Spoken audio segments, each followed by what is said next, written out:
shaqeeyaa programkan UNICEF ee keentay SWDC gacanta ku hayso santarka waxaa loo furay baahi jirto markaas oo taagneed awgeeda sidaas darteed SWDC waxay go'aansatay isbitaalka inay ka furto one stop centerka oo loogu adeegayo all GBV caseska centerka waxyaabaha uu qabto waxaa kamid ah inuu bixiyo adeeg medical support ah adeeg psychological support ah adeeg legal advice ah adeeg legal aid ah iyo inuu wuxuu kaloo bixiyaa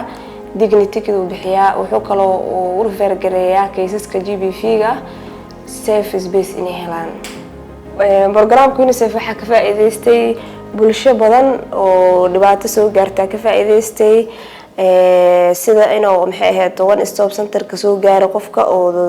la daaweeyay oo hadana bulshadii uu dib ugu laabtay asagoo bad qabo oo SWDC iyo UNICEF kana ay caawisay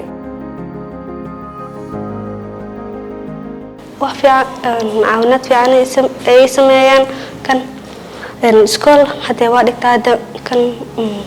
wax badan ay qabteen hada arqaana bartaa